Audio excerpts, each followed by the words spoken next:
What is up, everybody? Welcome to another episode of Single Tree Nation. I am your co-host, Derry Wells, with our main guy sitting in second chair today, Charlie Edlin. What's up, buddy? What is up? Great job. Hey, I'm trying. Crushed it. We got a fun episode here today, flipping it up with me doing the opening. So if you're still tuning in, thanks. So anyhow, but we've got the Journey Home from here in Murfreesboro. And with them, we have Billy Truesdale and James. I didn't get James's last name. James Little. And they are going to give us a little pitch in about the Journey Home and some background live. So it should be a fun conversation today. And welcome, guys. Appreciate you. Yeah, I told you I was going to mess up your name right off the bat. Like, it was it. So you just tried really I did. So hard work, I should have never asked is what I shouldn't have done. Yeah. So look, Journey Home, I know that y'all help out people less fortunate in the community. And that's the best way I can say it. But I want y'all to be able to say it. So give me the 3-minute elevator pitch. Billy, it looks like you're going to do all the talking. You're smiling. James is like, yeah, let that happen. So fill us in. What we got going today? Well, the Journey Home, our primary mission is we're a Christian ministry. Okay. We're here to serve the disadvantaged and homeless of Rutherford County. I think that's sometimes part of the pitch that's missed as we're communicating our message. We're a Rutherford County program. Not just Murfreesboro. Okay. I wanted to get that out. That's absolutely important. Sometimes we forget the outlying areas. We just housed a guy from Eagleville the other day, which was pretty neat. We supply practical resources for people to get them back to economic stability is one of our goals. Get their health back in shape and get their housing back where it needs to be. As the executive director told me this morning, those three pieces, economic stability, the health, and the housing, it's kind of like a three-legged stool. If you take away any piece of those legs, you got problems. For sure. You may stand on your own for a while, but you'll lose your footing. For sure. And that's what we're at the Journey Home to do. You know, I made a joke earlier. We have closed on one house and are closing on another house in the next 48 hours or so. And my wife sent me a text like, well, congratulations, we're now officially homeless. And it was comical for the moment of where I was. And we're not. We're staying with my mom. We've been with mom. Like, all our stuff's settled. We're fine. But it did put into context because I thought about you guys coming on the show today. And I thought that is, for us, a joke, you know, just because on paper we're homeless. But there are people out there in our community that are disadvantaged to the point where they don't know what even the next few hours hold, much less tomorrow or the weekend. And where does the Journey Home step in? I know you said you had a guy housed, but where all are we helping him? You know, are we at a basis where we're doing just meals if they need it? Are we doing a meal program? We're housing folks? Like, give me the scope of the outreach here. So for a long time, the thought of the Journey Home, when we were over at 308 West Castle Street in an old slaughterhouse for many years, was that we fed people, we gave people a place to shower, and we did laundry. Wow, we do that every day for our clients. But there's also a big piece to the Journey Home that's missed, the housing side of things. We take these people that are in trauma, and it is traumatic to be homeless. I've been there. In 2017, I was sleeping on hay bales in Tucson, Arizona. Wow. So I kind of understand that piece. And we own at the Journey Home 8 properties ourselves. We own 8 houses.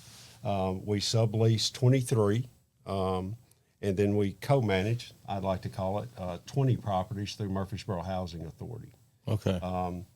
Our goal is to take people that are at the bottom, who, when I worked at the VA, I used to like to share this message in the jails and in prisons, that have lost hope, because to me, hope is the easiest thing in the world to lose and the hardest thing to get back. We want to be that beacon of hope for people. So we start at the Journey Home. You've got your your people that are chronically homeless, that might have a mental disorder or an addiction problem, that are very hard to house. We work with them. They're the ones that come and get meals and get clothing, take the showers. We're starting a new engagement process now to where we start working with them on a more intentional basis. But then you have your people that have life events Sure. that may lead them to be homeless. I'll be honest today, if I wrecked my truck, I've got problems. I've got a lot of problems. Right. Because today in this society, and it's not just Rutherford County, affordable housing is hard to come by. Right. When you consider the fact that to get into an apartment in Murfreesboro, it's going to cost you a deposit, first and maybe last month's rent. So you're looking at about $3,000 because the average. Where are cost, you renting? That's cheap compared to some of the stuff I've heard. Well, you can find housing, a Okay. single bedroom for about $14.50 a month. A single bedroom, $14.50 a month. Yes, sir. That Unbelievable. it's unbelievable. Yeah. That's just a wild number But considering. if you have a what I would consider a regular job, a blue collar job, and you're not making a lot of money, and you have a couple of kids, you're looking at a big hit. Yeah. You're having to come up with $4,000 and $5,000 Sure. just to get into a place to get back on your feet. But you've lost your job because you wrecked your car, and we're here to help fill that gap where we can. And we cannot help everyone, Sure. but we try our best through grants, through donations, to get people rehoused and get them back that economic stability. There's other pieces to the Journey Home, to our great new facility that I'll love to talk about. Now, what's the address for the new facility? The new facility is at 1207 Old Salem Road, not Highway Road. Okay. Because if you put in 1207 Old Salem Road, it'll send you to Metal Max. And you'll be about a half mile short. Yeah. Okay. Got it. So, Well, before we go too much further into what you're doing now, which I think what you guys are doing is incredible. But what I find interesting to me is you mentioned earlier that you've been homeless. You're a veteran as well, right? yes, sir. We talked pre-show that you're recovering, Yes, sir. right? What I find interesting for me is more so the why that you're doing what you do now, right? It's, I think doing things that impact our community is incredible, but the reasons that we truly do those things are what makes the story actually incredible. So I would like to step back for a second and let's go back to when you were in service, right? So how long ago was that? I got out in 1994, served 8.5 years in the U.S. Navy, We won't hold that against you. the Canoe Club. I love I'm an how Army guy. the subtle banter between any branch of whatever. And as somebody who has no dog in the fight, so to speak, because we had some guests on at another time that were some Navy guys, and you could tell as soon as it got mentioned, they all kind of, everybody, the chest postured a little bit, and they're like, hey, wait a minute, Army guy, and I just always think that's funny. So What I tell people all the time is I don't actually care what branch you served in. You served, you're my brother, and I will love you no matter what. Not a moment, the moment that somebody tries to say something about you is the moment that all my attention will turn towards you. I never realized that, honestly, Charlie, because I never needed to be a veteran until I got sober, until I had lost everything, and was part of my sentence was to attend the Veterans Treatment Court. And I learned about being a veteran and how important and how deep that is. And I've learned a lot about mental health over the past few years, and how you lose yourself when you get out. because you lose that brotherhood. And people that haven't been in a career like that, I was in law enforcement as well. And that impacted me when I was no longer a law enforcement officer because that brotherhood or sisterhood is there. So twice that was taken away from me. God had other plans for me. I got it since we're on the subject of being in the military. I had a conversation today, and this may not be a conversation for the radio, but I am who I am. We had a discussion, and I was having this discussion with someone that has not been in the military. So just to preface that, but we were discussing females in combat arms, and I said, I do not have a qualm of whether or not there are females that can physically and mentally contribute to a combat arm MOS. What my qualm is with it is if you're on the front lines, and I have not been, okay, I have not been in a war zone, but I was trained to be in war zones, and knowing that the guy to my right and the guy to my left is there to help protect me. If something happened to one of those individuals, the reaction that I would have to my brother in arms sitting next to me, I don't know if it would be different if it was a sister in arms and how I would react, because you don't know how you're going to react if you have to pull the trigger.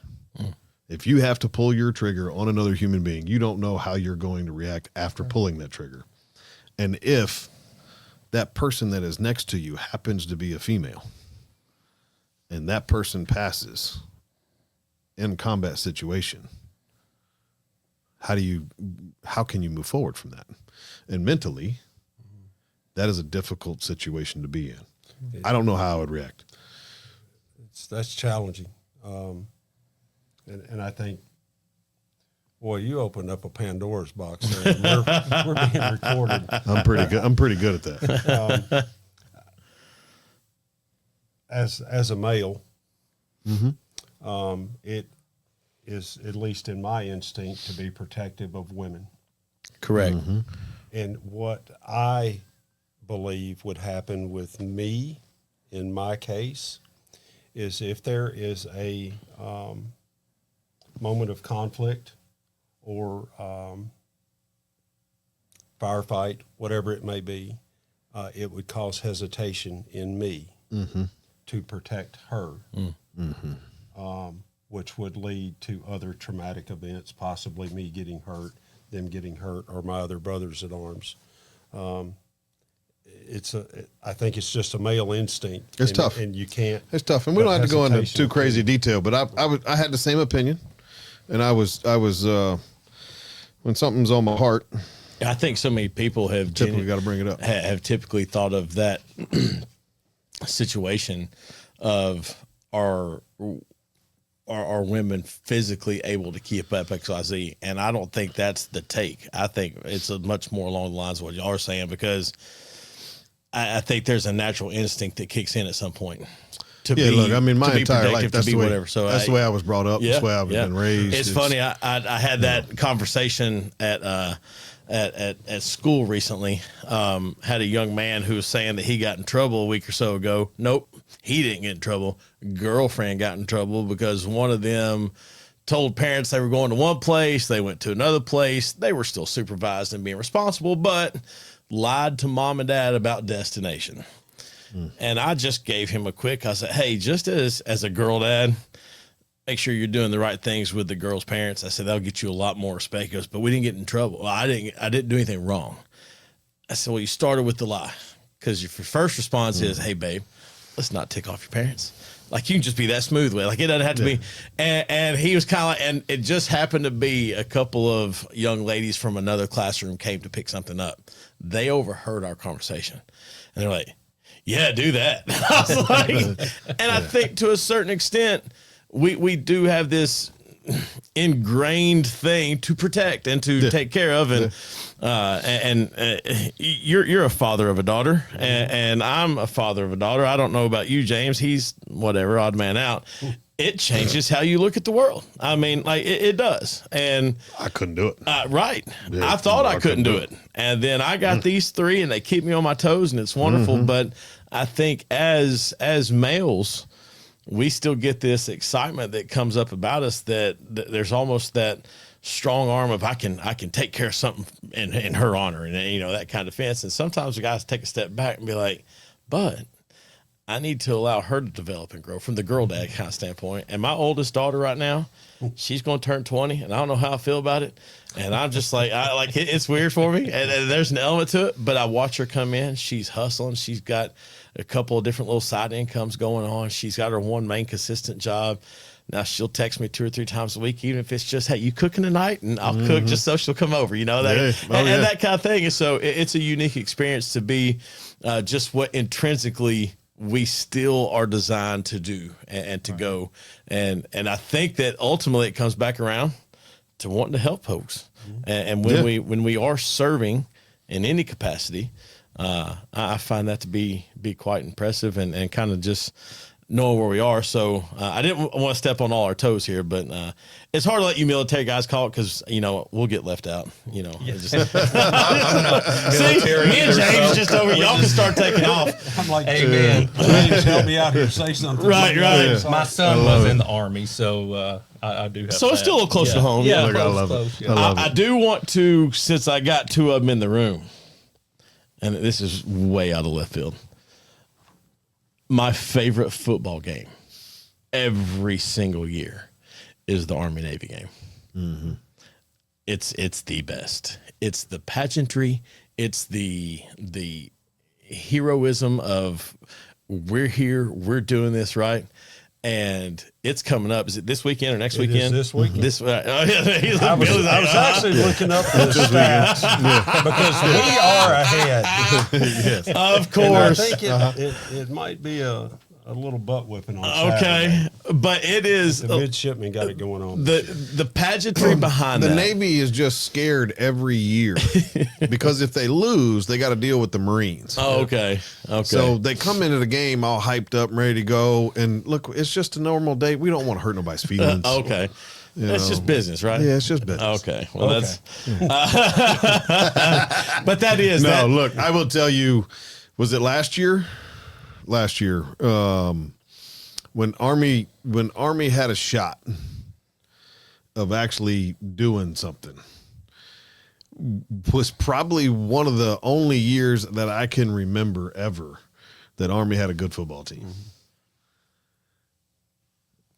And that was it. and that was it. And the story ended. And the story ended.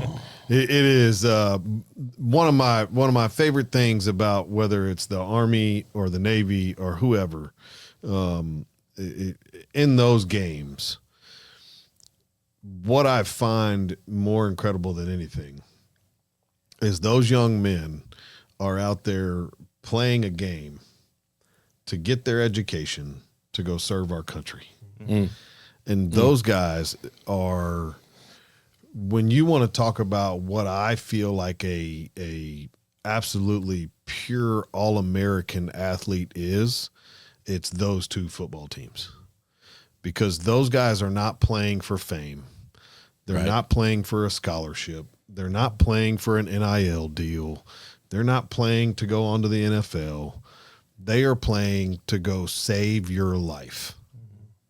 That's what they're playing football for. And now that's why it's the best game to me. Yes. Again, with all the pageantry and everything else. And if it just happens to snow, because that always seems to make it a little bit better for me.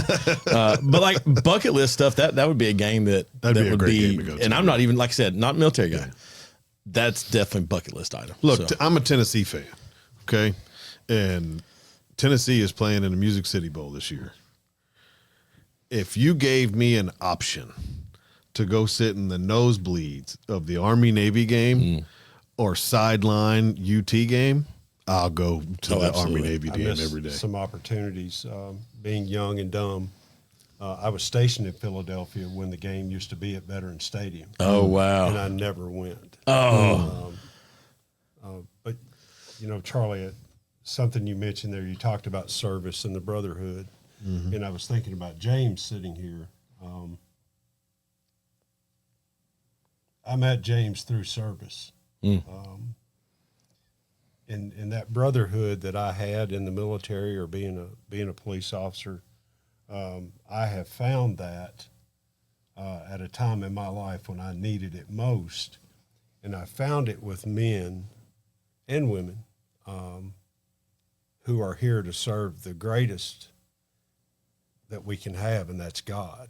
And James has been counsel to me because I'm still broke up here and in here, getting better every day.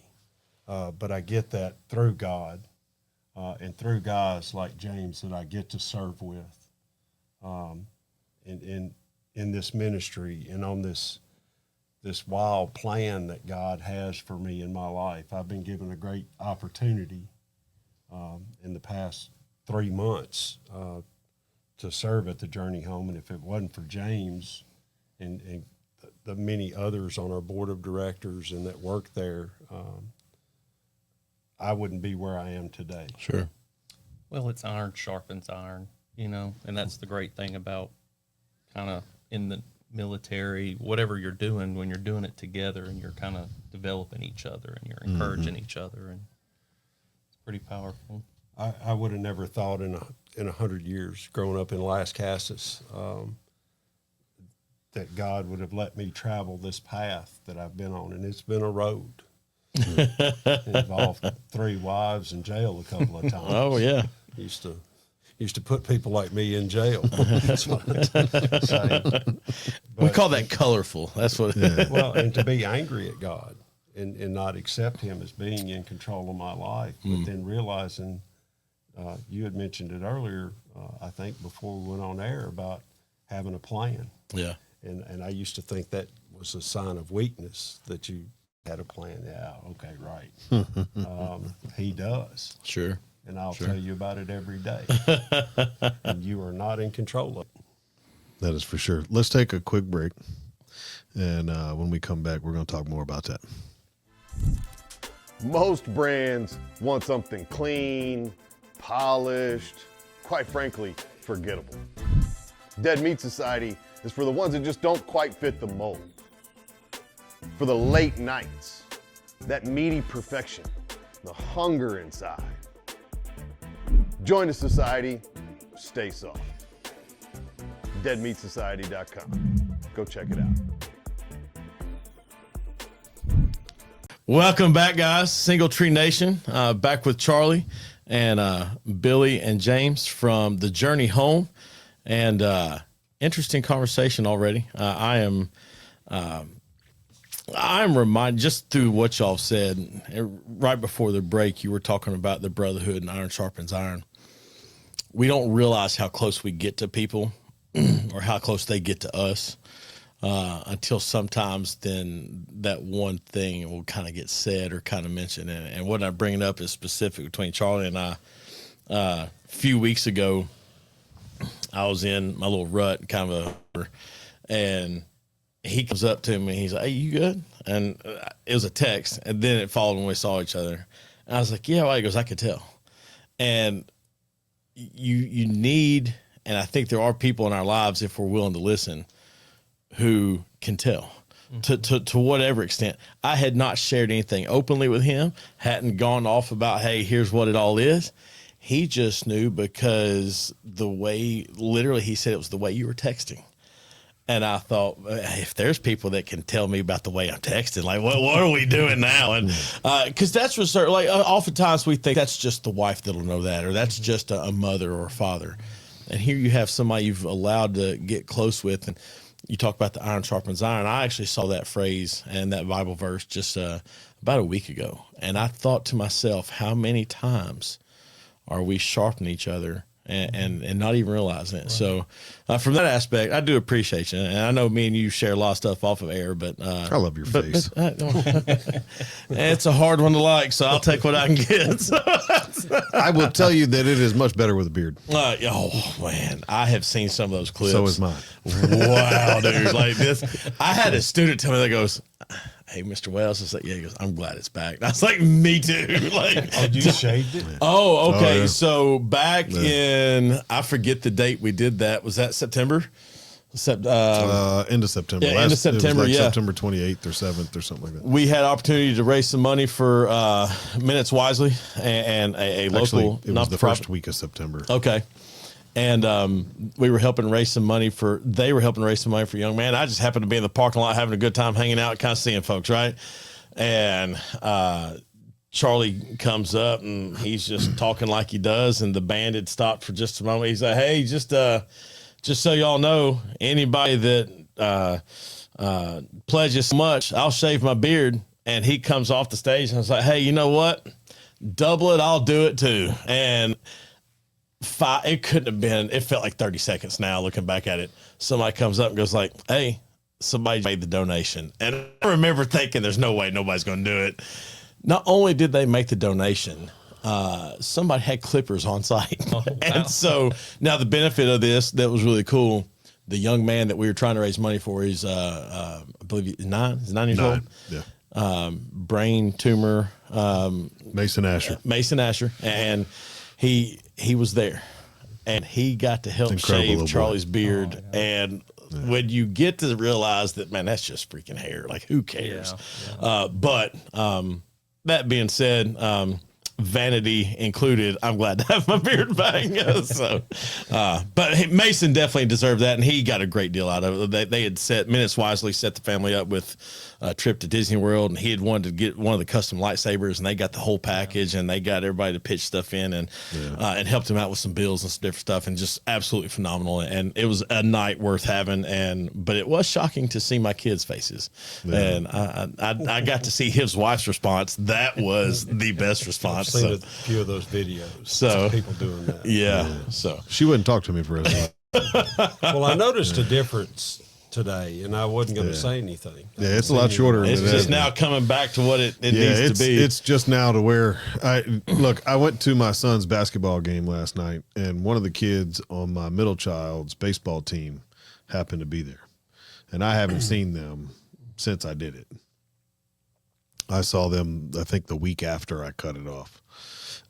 And he walks up to me in the basketball game and goes, "Thank goodness." And I went, "What are you talking about?" He goes, "Your face." It's starting to look normal. There's a status quo for what people get used to. Appreciate it. Yeah. And when it gets broken, especially like in life, I can only imagine if you think you're used to driving my car and I go to my job and I do whatever, and then you hit that hiccup you were talking about earlier.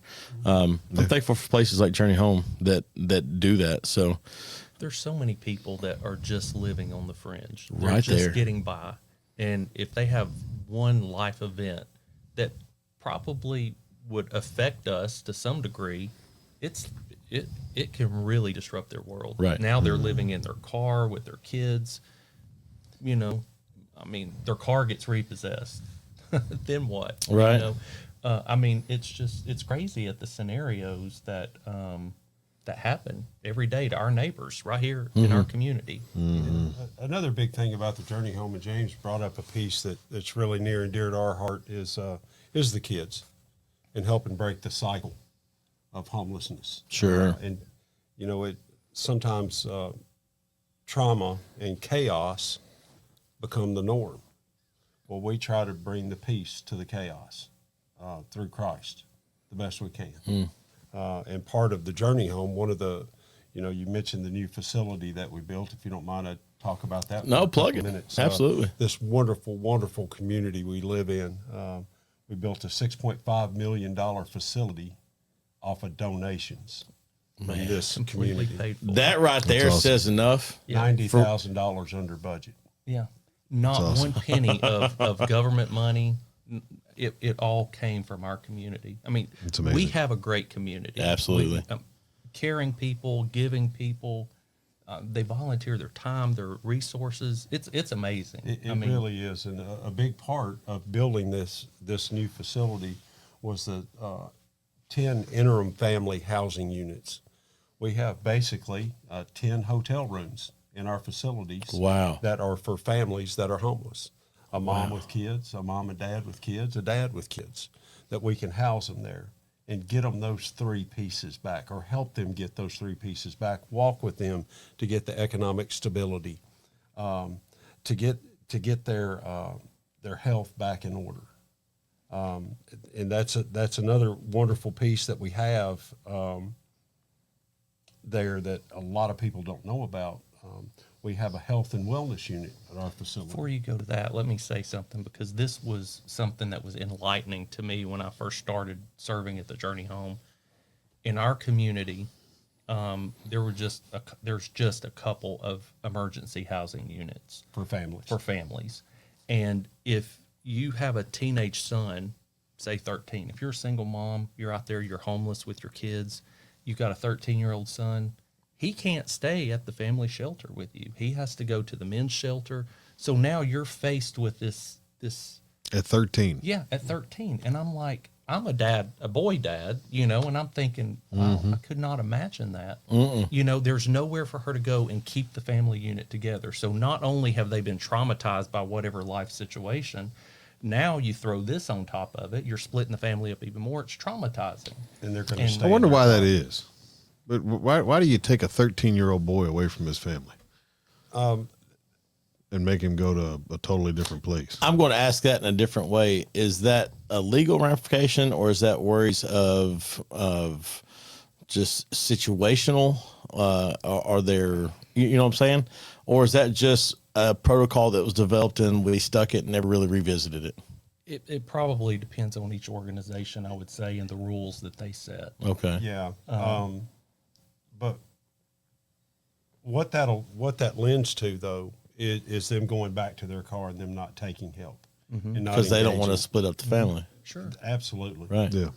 In this time of the year, you guys may not be aware, but tonight it's going to be really cold. Yeah. It's going to be 32 degrees or below tonight. So one of the programs that the Journey Home sponsors is the Coldest Nights program. You're right. Any night between November 15th and March 15th every year, we open the shelter at First Baptist Church on Main Street and St. Paul's for men and women, which it's a huge lifesaver this time of the year. You don't hear of people dying in Murfreesboro from freezing to death. And one of the programs that's been around, I think, since 2012 is this program. But we've been faced with that, with a mom come in with a son, and you can't split them up. Well, we have funds through donations and grants where we can find emergency shelter for them, or we can get them in a hotel room in those situations. Sure. But with these family housing units, what we get them into these units, and our goal is 30, 60, 90 days, hopefully, to get them in there, get their documents. When you're homeless and you have all this trauma going on, you lose your documents. Well, the most important thing you have is your documentation. I can't imagine if you lost your driver's license, what you couldn't do without that. I drove for 7 years without one. I can tell you all about it. A little bit of different scenario, I do believe. Just slightly. Just a little bit. But that's our goal, is to get them in there, get them safe. Right. Minister to them, love on them, show the kids that there's a different way to life, and to help them find a way to become productive citizens of our community. And it's temporary. It's a temporary emergency housing. So we can put them there, get them off the street, keep them together, safe, and then we can work on trying to find a more permanent solution for them, put them into that more permanent solution, and then it frees up space for another family. And it's a cost-effective solution as well. And we can talk about permanent supportive housing later on if you want, but we can get them in there, stabilize them in our facility to where it would cost us. I just put a lady in a hotel last week in a hotel that I probably wouldn't stay in with my fiance. And it cost us $96 a night during the week, and the price went up on the weekend. but now we've got this wonderful facility where we can use those funds for other things, to help pay for deposits, help repair cars, and to get people back to where they need to be. Yeah. I'm going to step into, you mentioned your fiance, and I'm going to step into the personal side of your life, because you brought up earlier that element of being homeless and being able to speak to that with people who may be in that situation. Your background is lively, and yeah. So's my.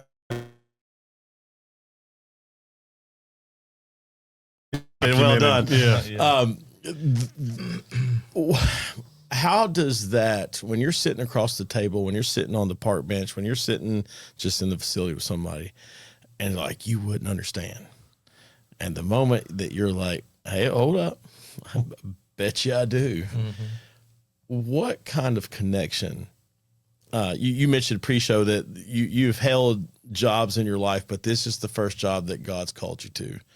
But that how many of those other situations that you were in have allowed you to speak to these people, and what kind of connectivity does that give you? Because look, let's be honest, there's probably people on y'all's board and stuff that they've never had to deal with any of those issues, but then here's our lead guy who's like, check, got that one, got the, where's that lend you to having some street cred, if you will?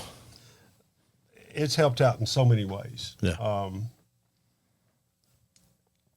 When you're open and honest with people, I think it leads to building a relationship, to know that they're not alone. That's the biggest challenge I faced when I was battling alcoholism every day. Was I was alone. I had no one. But if I can share with them that I have been in your shoes, and that my problem started at childhood, through childhood trauma.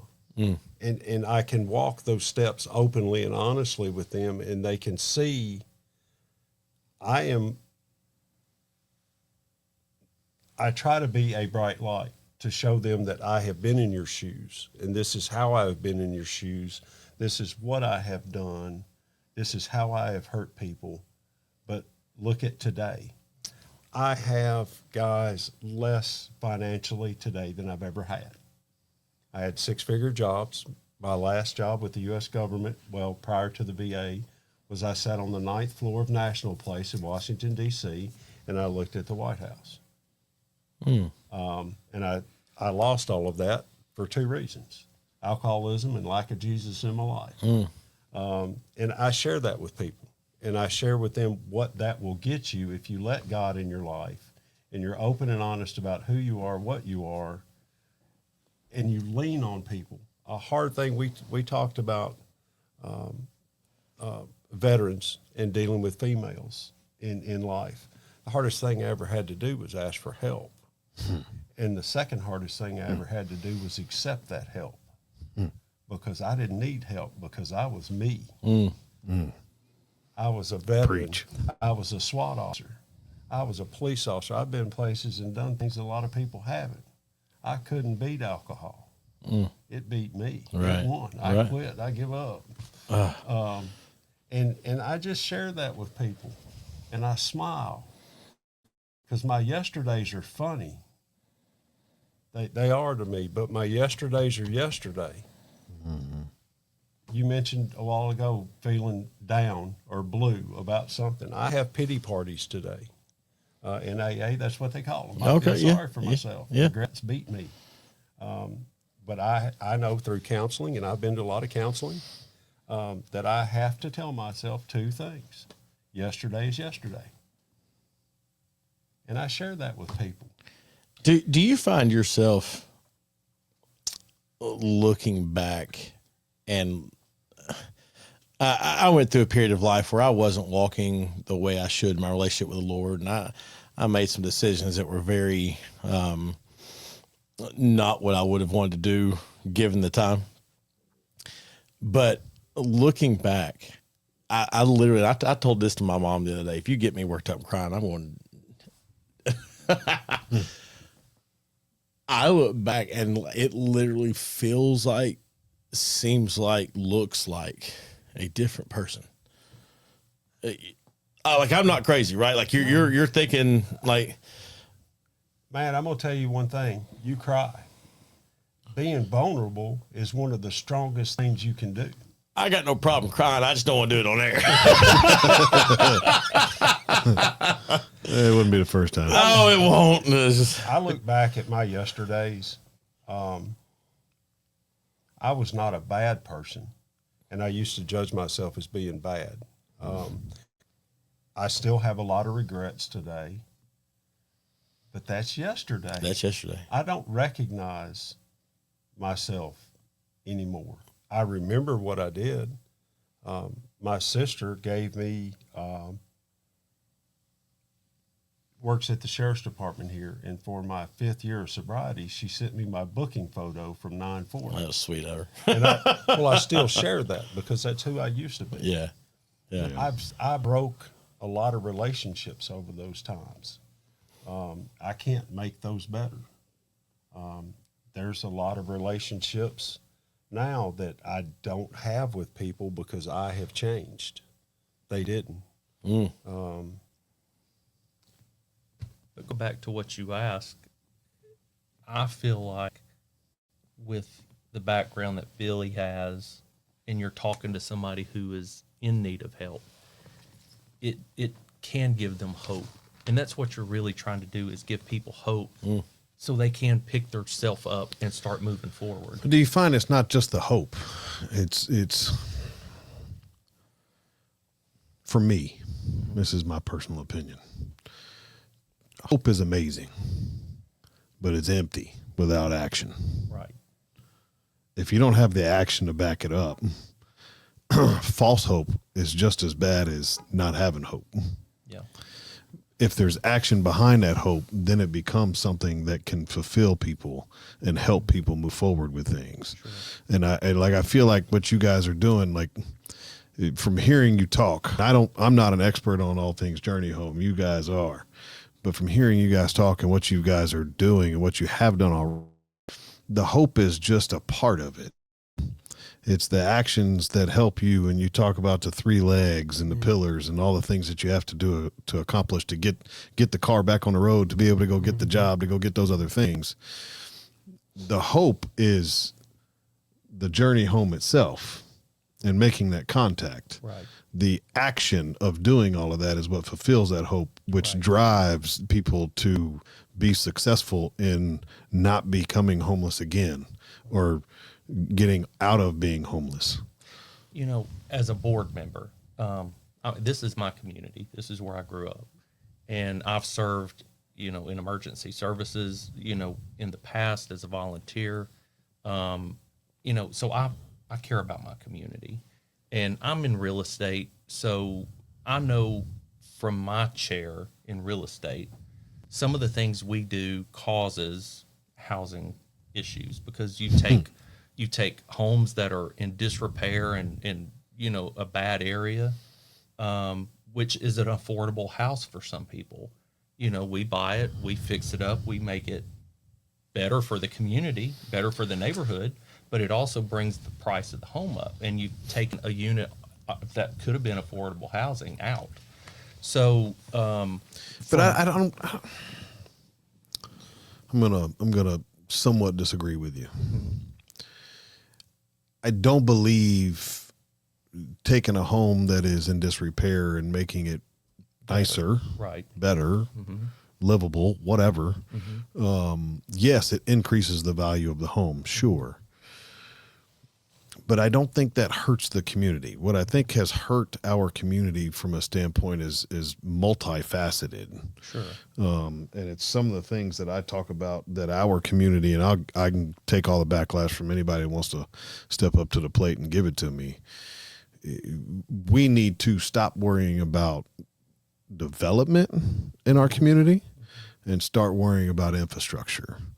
We need to stop worrying about how we are going to drive more retail space and more housing into the community, and worry about how we are going to put more money into our law enforcement. we need to worry about how we are going to help our teachers and our education department in Rutherford County versus trying to get political points and being whatever you're trying to go for in your political career. And I have built a reputation about our school board, specifically. Yeah, Sorry. yeah. Nobody's heard that before, but you know,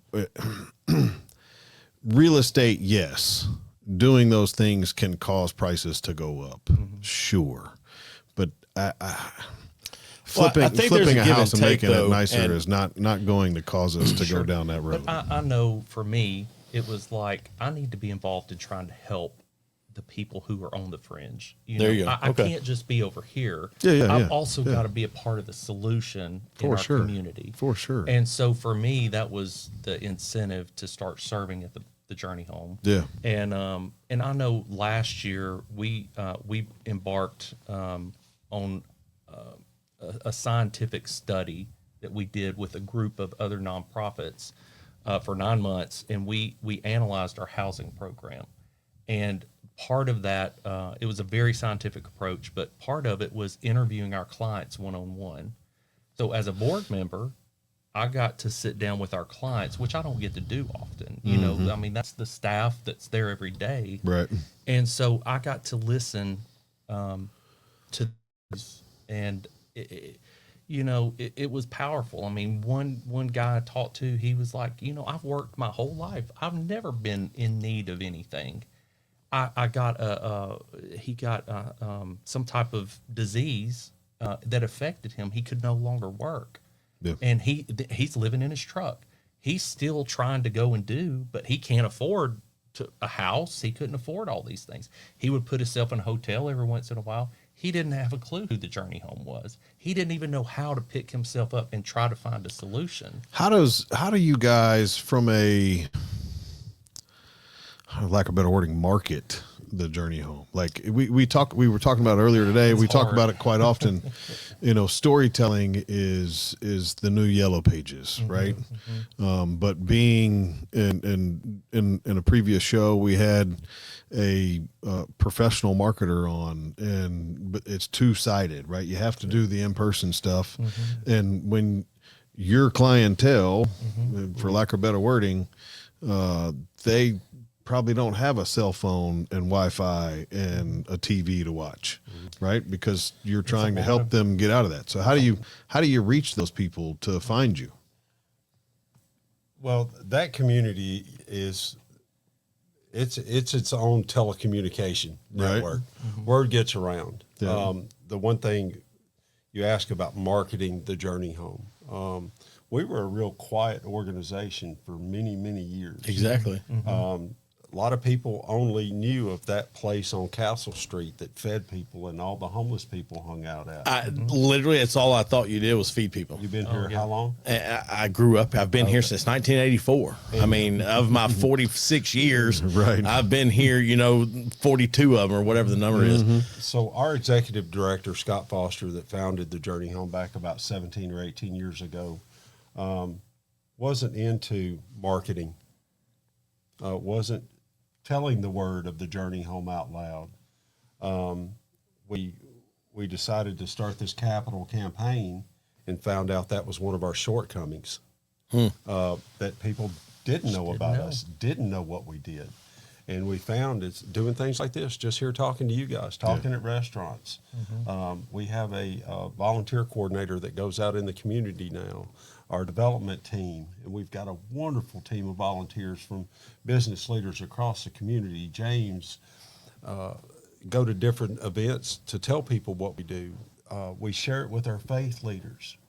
We're embedded in churches, and that's the way the word is spread. People naturally flock to church to get support, to get benevolence, and they're pushing people our direction now. Well, and when I talked to my pastor, he didn't know about the Journey Home. And I went to him and I said, listen, we've got people who come to our church and need help.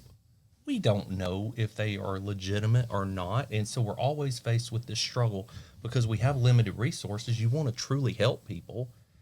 it's not our job to vet those people. Right, And I said, yeah. what we need to do as a church is support the Journey Home, because they know how to vet them, and they know that that money that we're spending there is going to actually help people, because they're doing the work of that. And our faith community here in Murfreesboro, Rutherford County, they're our backbone. Yeah. They are our backbone. I'm in a wonderful church. Every day I see people from my church in that building, Nice. which is amazing. Let's take a quick break, and then we'll come back and mac our beans.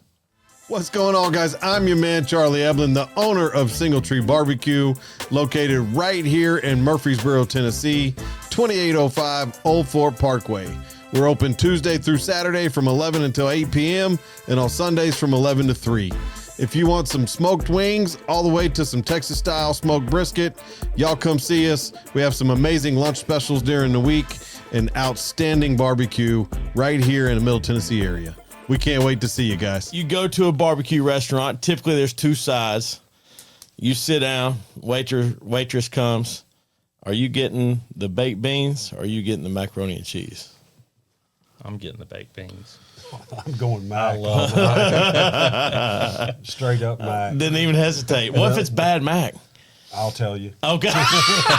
There's one restaurant here in Murfreesboro that I won't buy their mac and cheese anymore. So it's funny, and just a quick side note of this. My mother's church had their little potluck this week for the Christmas potluck thing, and she brought home some leftovers.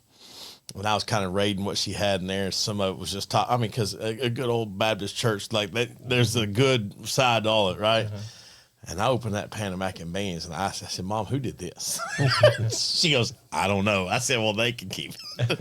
And I felt a little bit judgy for the moment, but it wasn't like your typical Baptist church mac and beans. And I was like, so it threw me off a little bit. So How do you think I feel when I go to my in-laws for Thanksgiving? oh, see, Get your that's feelings hurt. here's what I think is funny about that.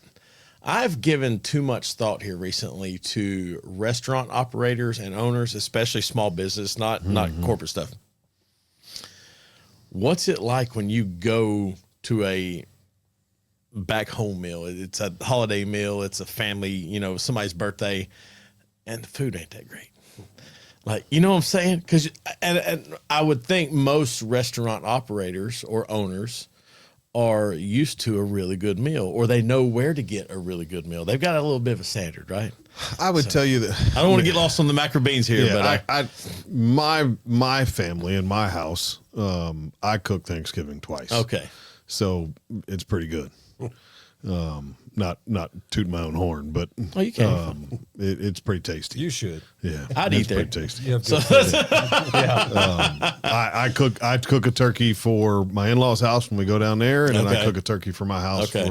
for my side of the family. So, and my wife typically makes the sides for both. Okay. So like our family meal is exactly what we're looking for.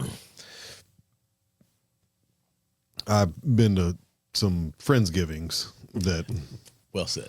There you go. that were not. Plate wasn't full.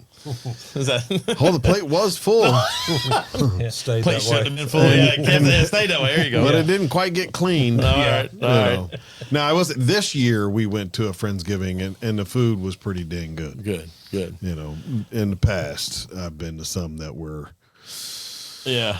interesting. Well, Billy, you're this or that. You and I are friends on social media. We are. Some of my very favorite posts are you in a deer blind or a cornfield or whatever, and just your appreciation for what the world, specifically the Lord, has given you that morning, even when you don't get a deer. Would you rather be serving at the Journey Home? Serving Okay. every day of the week. Yeah.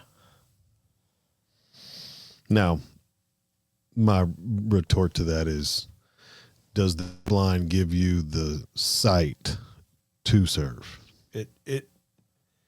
It is my time with God, just me and Him.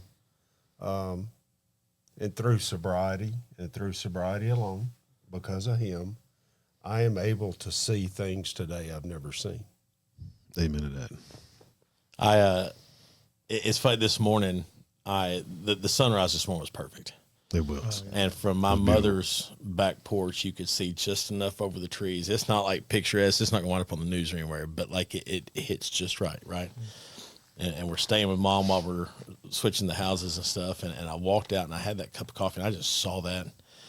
And in that moment, it's 6:30 this morning, and I thought about you because the number of times you've had that post, but then each time, like you said, that gives you, it's like your reflection on that time with God. And I don't want to step on your toes and hope I'm not sharing too much personally about what you like to do, but when you're sitting there and you're able to reflect on a day that is ahead of you and it starts out that beautiful, and then you go hear these stories of how you've touched somebody's life or been able to share or help or direct or guide or even just cheer on, it's a beautiful element to have that just appreciation. It's incredible. I love it. We have another segment that I want to get to just because I'm interested in hearing the response. Table for two. Please say it's table for two. So we have a segment called Table for Two. Yes. And out of all of the things that we've talked about and the amazing things that you guys do every single day, this is a very selfish question. If you could have dinner with anyone, past, present, or future, who would it be and why? James, you got the floor. And I think this is just because of a documentary I watched recently, but FDR, Franklin Roosevelt, was a very interesting person, and he lived through a very interesting time in our history, coming out of World War I, going into World War II, the Great Depression. He had some major things that he had to lead our nation through, and it was a very turbulent time in our nation where a wrong decision could have led us to away from our democracy that we appreciate and take advantage of today.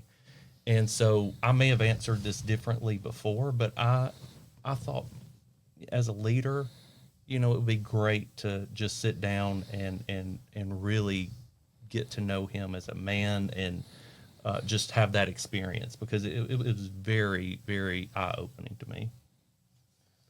Derry, you did it. Did what? This is my answer is all your fault. Oh, okay. I have a table for two set this Saturday with the love of my life. Hey. We're going to dinner at a steakhouse in Nashville.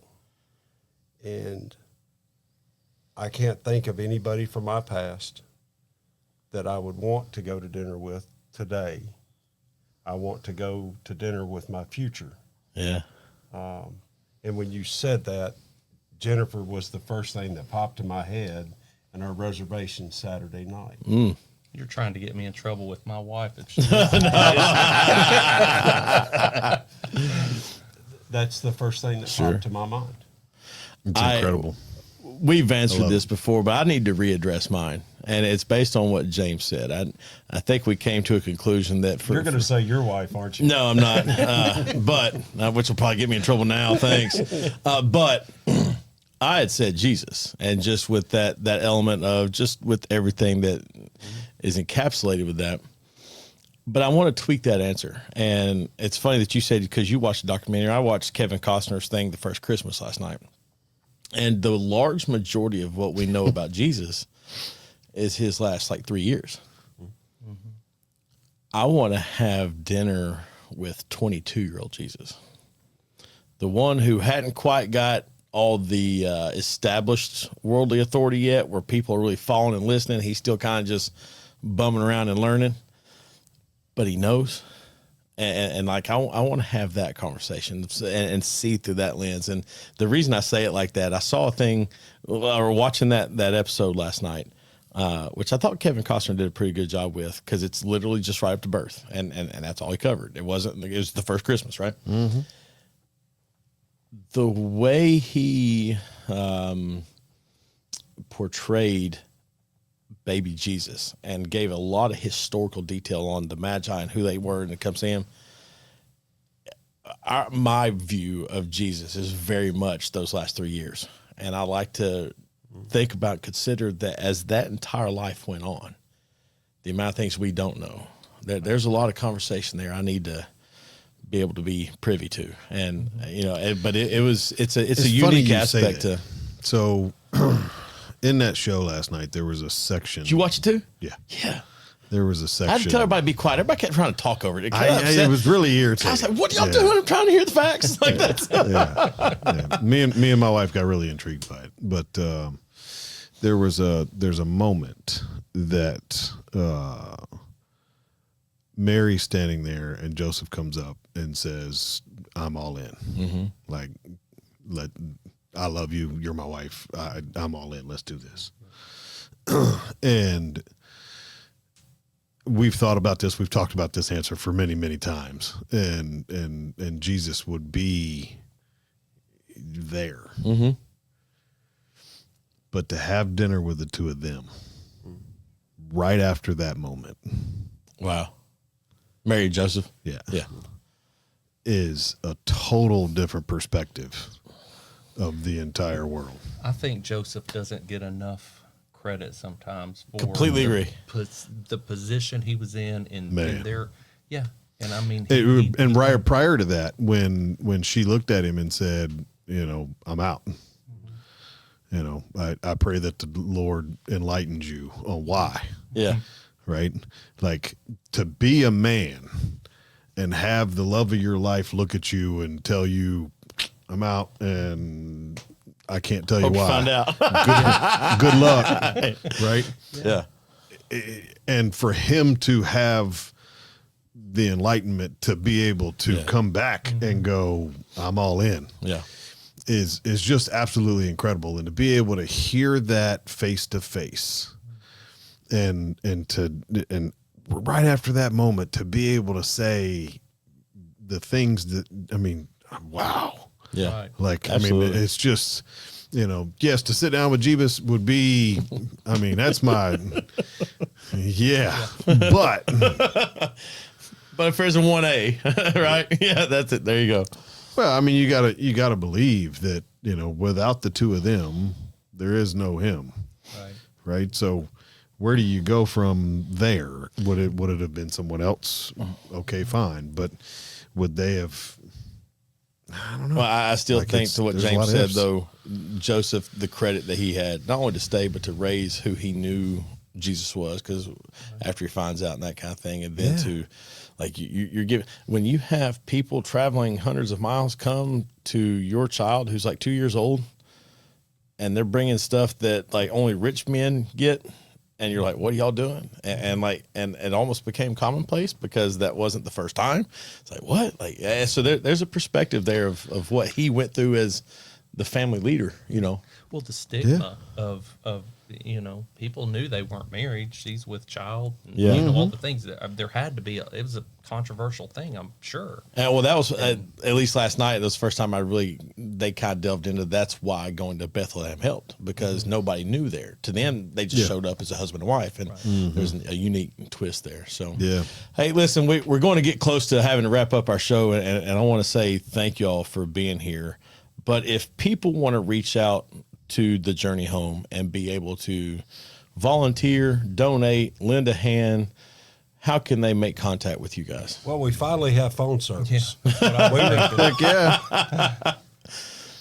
Comcast Business Solutions had our phones tied up for 129 days. We Oh, missed good. But who's counting, right? 7,000 phone calls. Yes, there's a little resentment. Wow, You can 7,000 phone calls. 7,000 Yes. phone calls. Yeah. So you can reach us at 615-809-2644, or you can go on the internet and find us at our moniker, www.lovegodservepeople.org.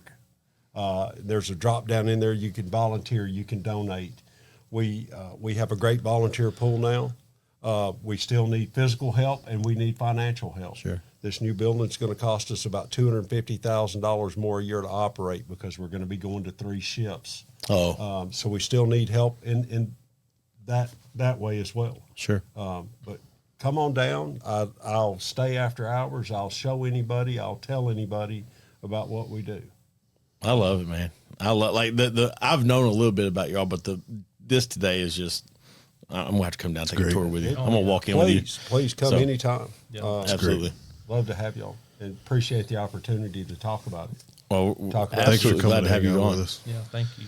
I appreciate it. Look, you guys know what to do. If you need assistance, you need help, reach out to the Journey Home, reach out to me. Feel free. I'll be happy to take you down there myself. You can get a hold of me at 615-307-0120. You can email me at charlie@singletreebbq.com. Please make sure that you like, share, and subscribe to the channel. We air every Saturday and Sunday on ESPN 94.9 from 8 a.m. until 9 a.m. Make sure you subscribe to that YouTube channel so you never miss a show. And until next time, guys, we'll see you then. Y'all be good.